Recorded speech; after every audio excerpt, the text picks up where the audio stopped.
Mheshimiwa kwa kunipa nafasi ya kuweza kuchangia. Mheshimiwa, kabla ya kuanza na kuchangia, naomba kwanza kutoa nia ya kuweza kuzuia kifungu 026 cha Mahakama Kuu na programu zake zote. Asante. Mheshimiwa, kwa kuendelea na uchangiaji wangu, Mheshimiwa, mimi naomba kugusia sana kuhusiana na mahakama yetu hii, Mahakama Kuu na mahakama zake zote ambazo zimeambatana nazo. Mheshimiwa, kwa upande wa mahakama nimeona ni vyema nizuie kwa sababu ya mambo mbalimbali ambayo yanatokezea katika mahakama zetu. Mheshimiwa, tukiangalia mihimili mitatu ya nchi ni executive, jurisdiction na legislation. Mheshimiwa, hii ni mihimili mitatu ambayo inajitegemea, kila moja liko na wajibu wake. Mheshimiwa, tukija kwa upande wa mahakama, tunaona kwamba mahakama yetu haijitegemei kama tunavyoona katika katiba au kama ilivyooneshwa katika katiba. Mheshimiwa, katika katiba mahakama imepewa uwezo mkubwa na nguvu kubwa ya kuweza kujitegemea, lakini leo hapa tunaona jaji wa Mahakama Kuu ndiyo katiba imempa ruhusa ya kuweza, yani anachaguliwa na rais kutokana na utaratibu wake, lakini wafanyakazi wengine kama majaji wa Mahakama Kuu wa kawaida ambaye sio chief ambaye anachaguliwa na rais, Mheshimiwa, ilikuwa ingependeza kama mahakama wakawa wanatoa matangazo ya kuweza kuomba zile nafasi ili tuweze tukapata hii separation of power, kwa sababu separation of power haipatikani kwa sababu majaji wetu wa Mahakama Kuu wanachaguliwa na serikali, na kuna kesi mbalimbali ambayo zinagusa serikali. Mie mtu ambaye ananipa kijio na kunishughulikia mheshimiwa, automatic siwezi kumwendea kinyume. Kwa hiyo inapelekea mahakama zetu zikawa hazina ufanisi wa kufanya kazi. Kwa hiyo mahakama inatakiwa ijitegemee. Leo sisi Baraza la Wawakilishi tunapitisha bajeti ya mahakama.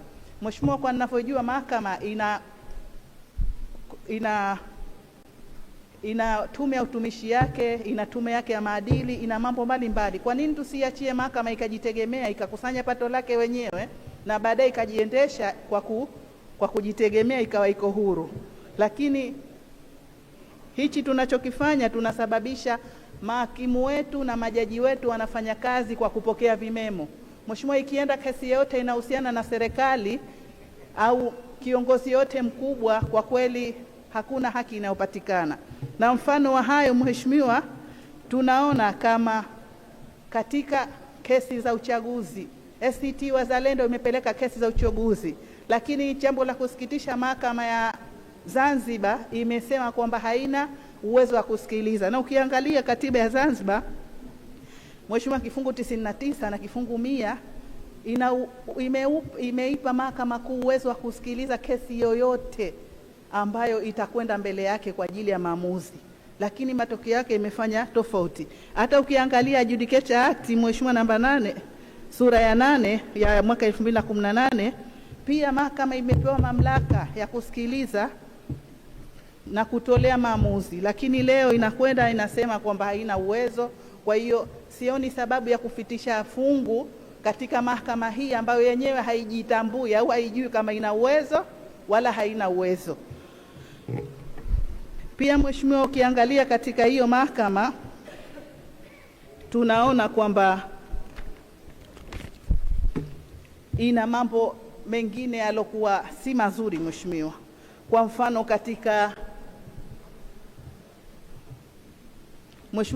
katika mahakama zetu zinapokea makesi mengi sana, lakini mahakama ina majaji wakuu kwa kukisia nafikiri ni 15, sina uhakika na hii figures, lakini majaji wa Mahakama Kuu Mheshimiwa ninavyojua ni 15.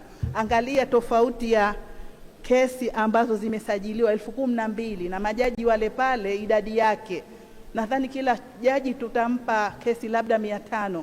Mheshimiwa, tunajua ugumu wa kusikiliza kesi. Tunajua umuhimu wa kuwa na ufanisi katika kusikiliza na kuendelea yale majadiliano, lakini kesi zimekuwa nyingi.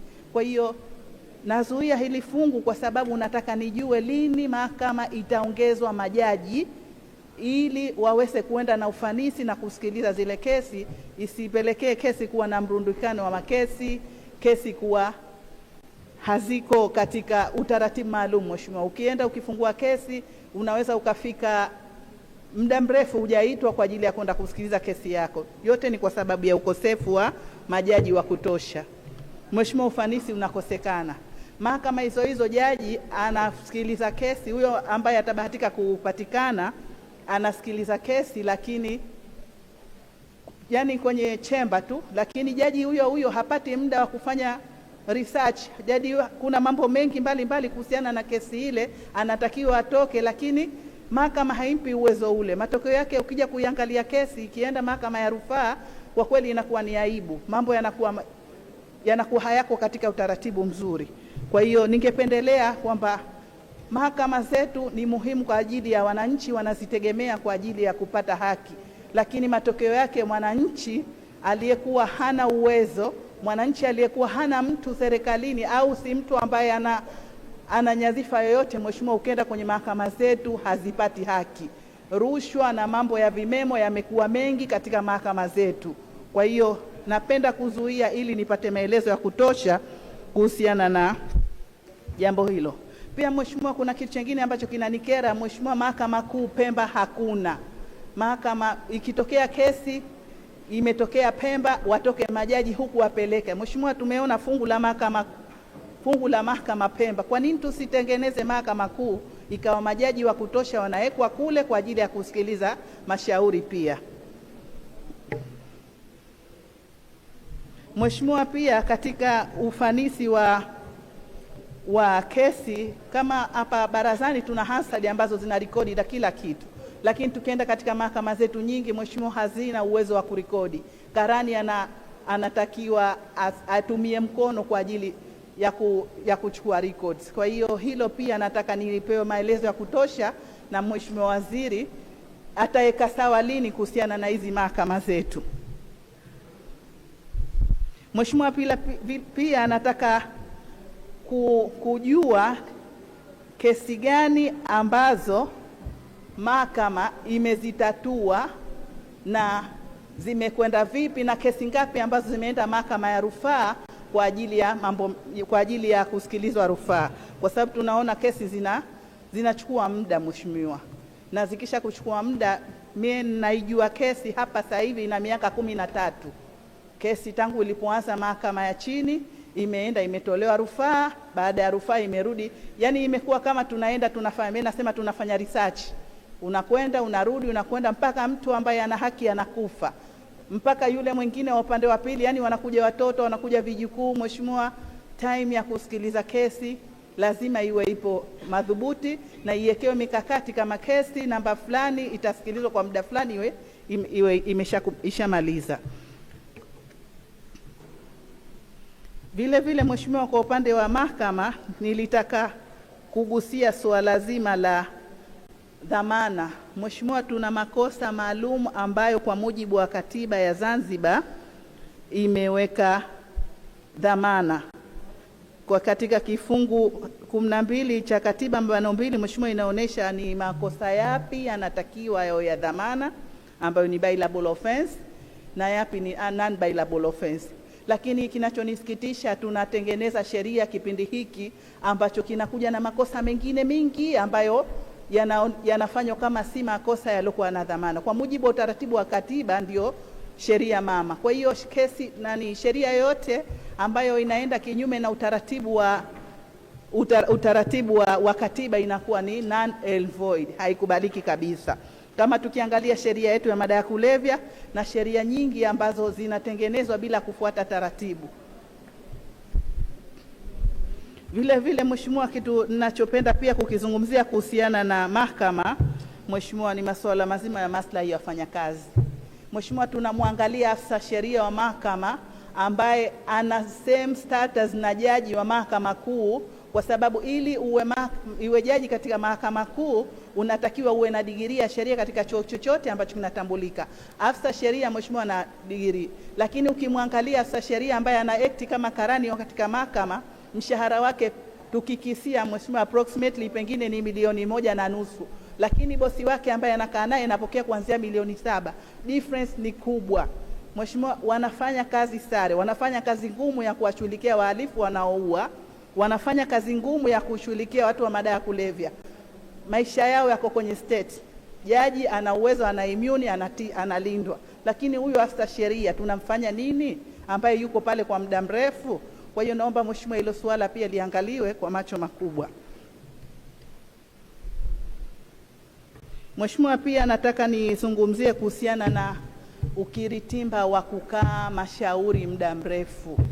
Mheshimiwa, mashauri kama mahakama ya ardhi, mashauri yanakaa muda mrefu. Kwanza nataka nizungumzie hii mahakama ya ardhi. Mheshimiwa, mahakama ya ardhi ile ilikuwa sio mahakama ambayo inafanya kazi zake kama mahakama za kawaida.